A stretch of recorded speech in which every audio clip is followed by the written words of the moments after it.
Okay guys, so we just got back from our first appointment with the doctor who's going to be doing our IVF. I'm so excited.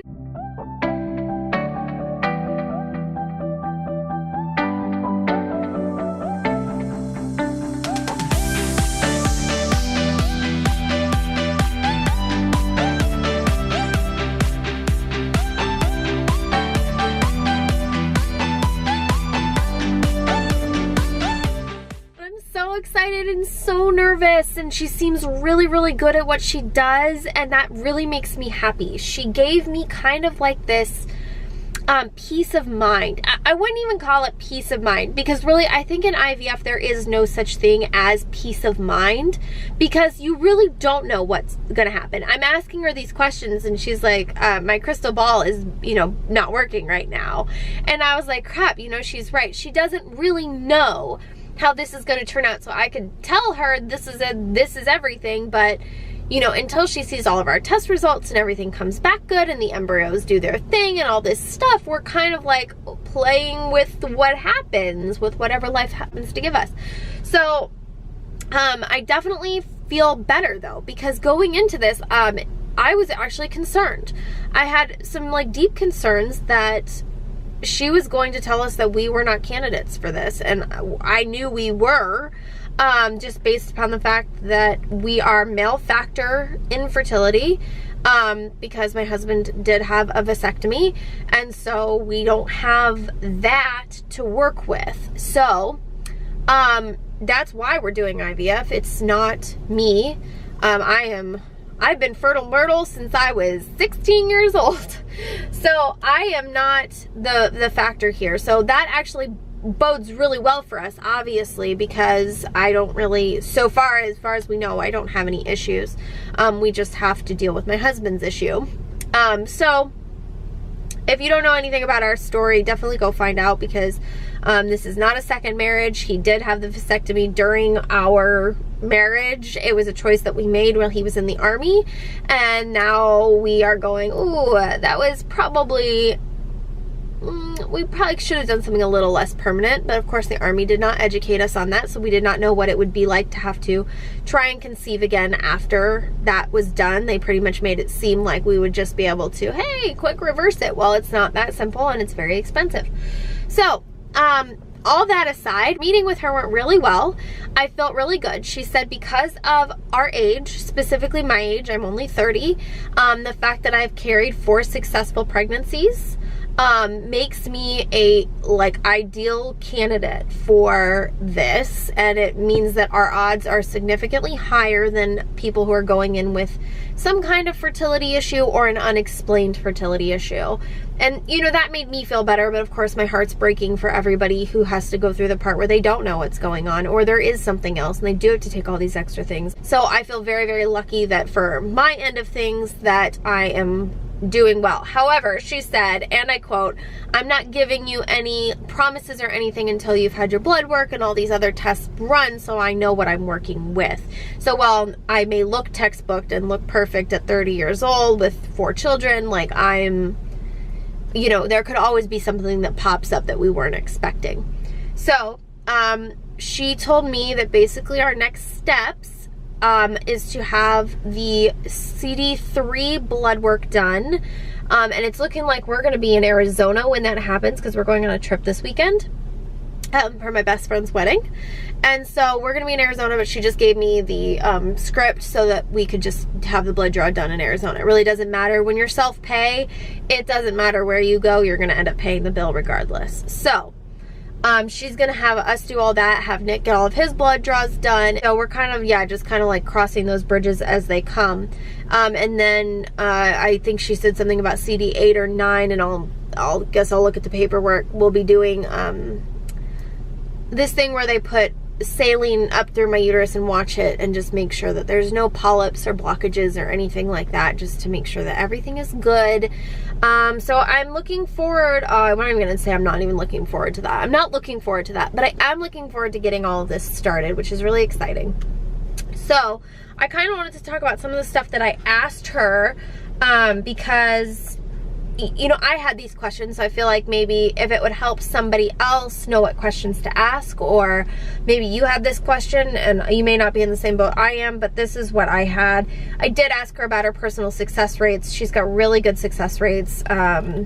She said that with our scenario, as it looks right now, pre-testing, we look like we should only have to go through 1 round of IVF, because that was a question. How many rounds of this am I going to have to go through? I've seen people go through 6 and still not achieve a pregnancy. And she said, you are not that situation. So she said she would only guess that I'm going to have to go through 1 round of IVF and I should achieve a pregnancy that way, which made me feel a bazillion times better.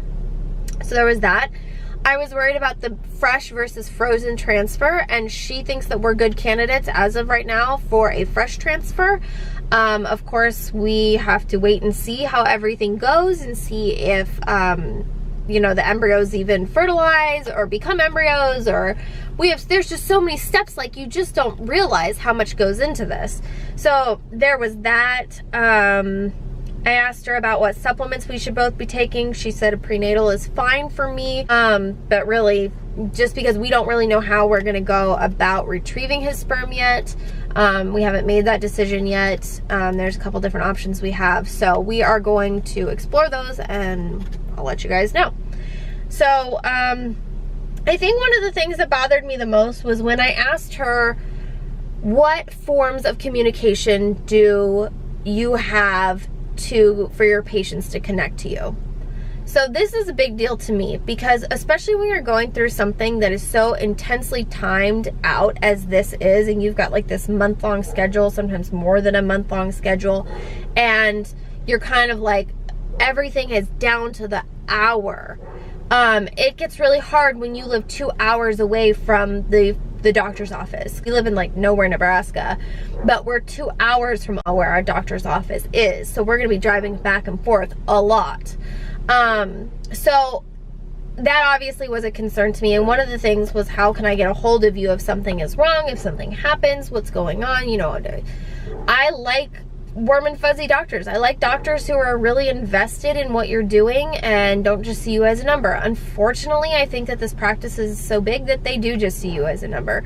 I want to hope that that's not the way that it is, but I'm kind of getting that feeling, because when I asked, you know, how do you give your patients like to contact you, it was call the office, get to the nurse line. And I know that that's so typical of most doctors' offices, but I kind of feel like fertility doctors, A, you're paying in cash, B, it's just kind of one of those things that's like so personal. Like, I'm not sure it gets more personal than creating a life. And so to me, it kind of seems like you should be able to, you know, call her directly or email her directly, but I get that that would bog down her schedule. So I'm trying to just see that as this is a big practice. This is a really good practice. And so I'm going to just be thankful that they could take us on as a patient. I'm trying to think of what else I asked. So one of the things that we talked about was injections. I hate shots. I hate them. And so I was just kind of like, oh, this is going to suck. And it is going to suck. And I'm going to take you guys on every minute of that journey with me, because, yeah, it sucks. But she said, luckily for me, there's probably going to be not as many shots as some women would have to take, because during stims, I'm probably going to only have 2 injections a day, whereas some women have 5.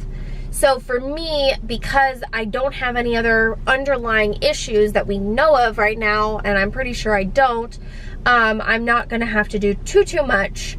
But she did tell me that I am a candidate for OHSS. If you don't know what that is, that's like the over hyperstimulation of your ovaries when you have your egg retrieval. If, you know, like, you create tons and tons of these huge follicles, and then they go and take them all out or whatever, and then fluid rushes to the area, and you end up with like over oh, it's ridiculous. And it's incredibly painful. So luckily I've watched some great YouTube videos that have kind of explained to be on a very high protein, high electrolyte, high salt diet. And so I feel like I might have a chance at combating that just by making sure my diet is correct and then doing bed rest the way that they tell me to. So I'm hoping that I kind of have a grip on that. I feel so blessed that so many other people have documented this journey, and now we're gonna do the same thing, because no two stories are the same, which I appreciate, because then you can kind of pull from what you need, and maybe my story is somebody else's story. And I hope that this reaches people and it helps them, and you guys feel like you're included on our journey, because that's important to me, because I'm going to be updating and talking, and I want people to feel like they can relate with me or get something from my story of going through this. I'm going to put it out there because I don't mind, but I really just want to share my journey with you guys. So I am excited about this. I came away feeling like she was really, really confident, and Nick did too. Nick is my husband, if you guys don't know that. If you're just tuning in or meeting us for the first time, hi, we're Annie and Nick. Nick is not in here. So he and I both left feeling very confident. We talked about everything. So right now where we sit is like we're in the waiting period for my cycle to start. And when my cycle starts, cycle day 3, we'll be going in for all the blood testing and all that kind of stuff. And then we're gonna go from there. But what I got out of it was she was pretty confident within in the first cycle we will succeed and achieve a pregnancy. And I'm hoping to God that that is true, because that would be absolutely amazing. So that's what's going on. That's what's happening in our lives. We are starting our IVF journey, and we are taking you guys with us. So welcome to our wild ride. Bye guys.